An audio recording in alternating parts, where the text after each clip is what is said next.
हाय 12th class students. आगे मैं अपना नेक्स्ट लेक्चर डाल रही हूँ। चैप्टर 3 का हमारा पार्ट 3। पिछला टॉपिक किया था हमने प्रोटीन, अब है हमारा लिपिड, जिसको हम वसा भी कहते हैं।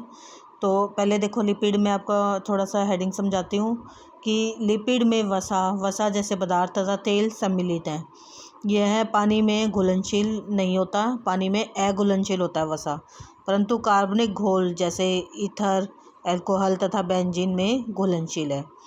तो लिपिड जो होता है कार्बनिक मिश्रण है, जिसमें कार्बन, हाइड्रोजन और ऑक्सीजन से बनता है मिलकर, परंतु इसमें कार्बोज की अपेक्षा कम ऑक्सीजन व ज़्यादा अनुपात में कार्बन व हाइड्रोजन पाई जाती है।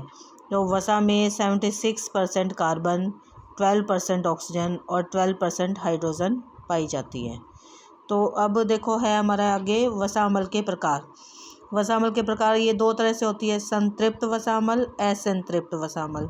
तो संतृप्त जो होती है इसमें सभी कार्बन अणु चेन हाइड्रोजन अणुओं से संतृप्त होते हैं, और पॉमिटिक अम्ल संतृप्त वसा अम्ल है।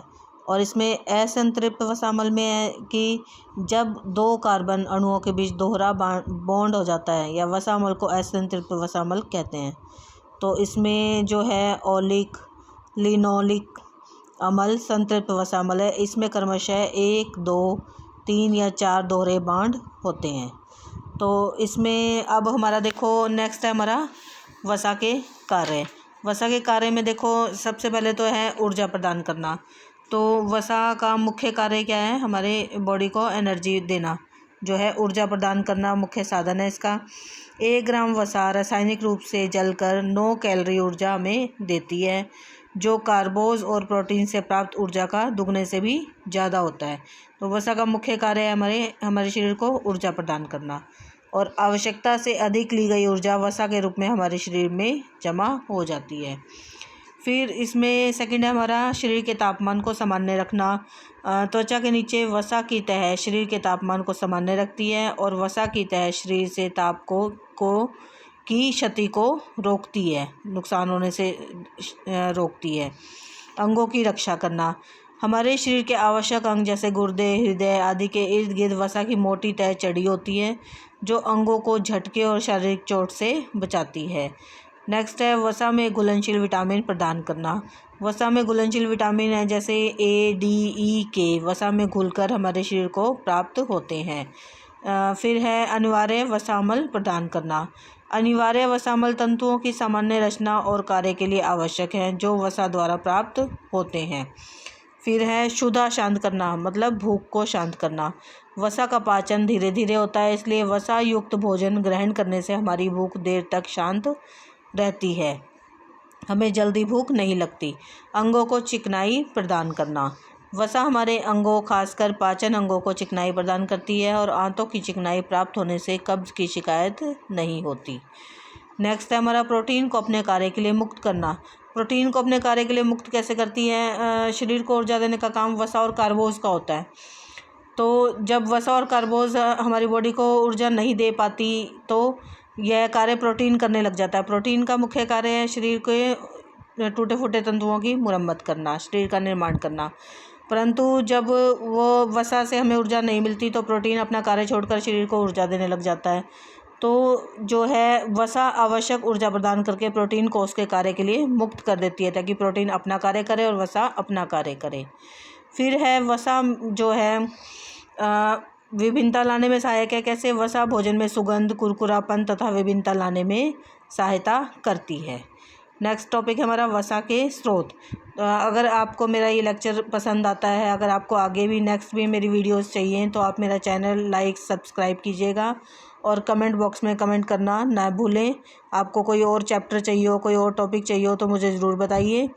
और फिर है हमारा देखो नेक्स्ट टॉपिक वसा के स्रोत।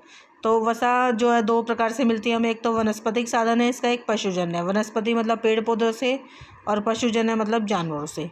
तो वनस्पति के साधन है सरसों, तिल के बीजों से प्राप्त तेल होता है, और मूंगफली, नारियल, बादाम आदि से भी वसा हमें प्राप्त होती है। और पशुजन्य मतलब पशुओं से जो हमें प्राप्त होता है, दूध है, अंडे की जर्दी है, मक्खन है, मछली है, शुद्ध घी है, जानवरों की मोटी चर्बी है, वसा प्राप्ति के साधन है।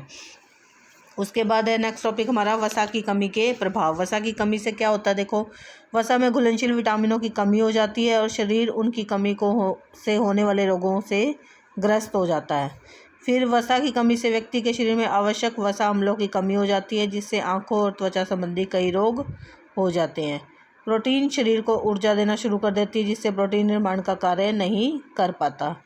शरीर कमज़ोर हो जाता है और केवल हड्डियों का ढांचा मात्र रह जाता है और पाचन संस्थान भी प्रभावित होता है और व्यक्ति को कब्ज रहने लग जाती है। फिर है हमारा इसमें वसा की अधिकता से हानियाँ। किसी भी चीज़ की कमी भी नुकसानदेह होती है, किसी चीज़ की अधिकता भी नुकसानदेह होती है। तो वसा की अधिक मात्रा से हानियाँ हैं हमारी, व्यक्ति का पाचन संस्थान ठीक प्रकार से कार्य नहीं कर पाता, उसका डाइजेशन खराब हो जाता है, व्यक्ति मोटापे से ग्रस्त हो जाता है, शरीर सुस्त हो जाता है और व्यक्ति हृदय संबंधी कई रोगों से ग्रस्त हो जाता है और वसा में अम्ल की मात्रा बढ़ जाती है। इससे अम्ल और क्षार का संतुलन बिगड़ जाता है। व्यक्ति कई बार बेहोश भी हो जाता है और उसकी मृत्यु भी हो सकती है। अगर वसा की बहुत ज़्यादा मात्रा हमारे शरीर में हो जाएगी तो उससे व्यक्ति बेहोश भी हो सकता है और उसकी मृत्यु भी हो सकती है। तो ये वसा का जो है हमारा पार्ट 3 था, थर्ड चैप्टर का पार्ट 3 लिपिड, ये टॉपिक आज हमारा कंप्लीट हो गया है। नेक्स्ट जो पार्ट है इसका मैं जल्द ही डालूँगी। अगर आप को मेरी ये लेक्चर पसंद आया, वीडियो पसंद आई है तो लाइक ज़रूर करिएगा और कमेंट ज़रूर कीजिएगा।